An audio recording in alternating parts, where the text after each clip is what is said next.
আসসালামু আলাইকুম প্রিয় দর্শক শ্রোতা, আপনি কি হঠাৎ ওজন বেড়ে যাওয়া, ক্লান্তি ভাব, চুল পড়া বা মন খারাপের সমস্যায় ভুগছেন? হতে পারে এগুলো টিএসএইচ হরমোনের ভারসাম্যহীনতার লক্ষণ।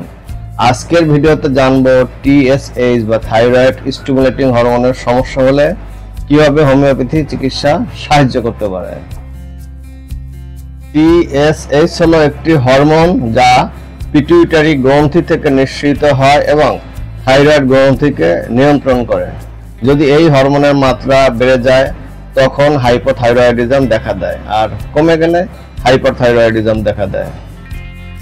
আসুন জেনে নেওয়া যাক থাইরয়েড হরমোনের চিকিৎসায় হোমিওপ্যাথিক ওষুধ সম্পর্কে। প্রথম ওষুধ থাইরয়েডিনাম। থাইরয়েডের কার্যক্ষমতা বাড়াতে ও হাইপোথাইরয়েডিজম নিয়ন্ত্রণ রাখতে কার্যকর ওষুধ থাইরয়েডিনাম। এটি সাধারণত রোগীর অতিরিক্ত ক্লান্তি, ওজন বৃদ্ধি, ঠান্ডা অনুভব এসব লক্ষণে ব্যবহার হয়ে থাকে। Calcarea curve. যদি রোগীর ওজন বেড়ে যায়, অতিরিক্ত ঘাম হয় এবং মানসিকভাবে দুশ্চিন্তা থাকে তাহলে তার জন্য ক্যালকেরিয়া কার্ভ ওষুধটি কার্যকর হতে পারে। সিপিয়া। মেয়েদের মধ্যে হরমোনের ভারসাম্যহীনতা, মাসিক অনিয়ম ও হতাশাজনিত লক্ষণে সিপিয়া খুবই কার্যকর একটি ওষুধ। ন্যাট্রামিওর। যাদের মন খারাপ থাকে, একা থাকতে ভালোবাসেন এবং অতিরিক্ত ক্লান্তি বোধ করেন তাদের জন্য এটি উপযোগী একটি ওষুধ। নির্বাচিত ওষুধে 30 বা 200 শক্তি দিনে 3 বার সেবন করতে হয়। এই সমস্যায় ওষুধ দীর্ঘদিন সেবন করতে হয়।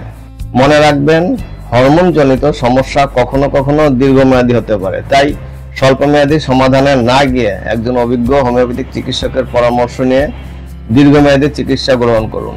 আর হোমিও চিকিৎসায় ধৈর্য, নিয়মিত ওষুধ গ্রহণ সাফল্যেরই মূল চাবিকাঠি।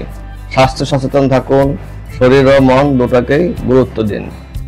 প্রিয় দর্শক শ্রোতা, ভিডিওটি ভালো লাগলে লাইক ও শেয়ার করুন, সাবস্ক্রাইব করতে ভুলবেন না। আজ এ পর্যন্ত রাখছি, ইনশাআল্লাহ আগামীতে নতুন কোনো বিষয় নিয়ে আলোচনা হবে। আসসালামু আলাইকুম ওয়া রাহমাতুল্লাহি ওয়া বারাকাতুহু।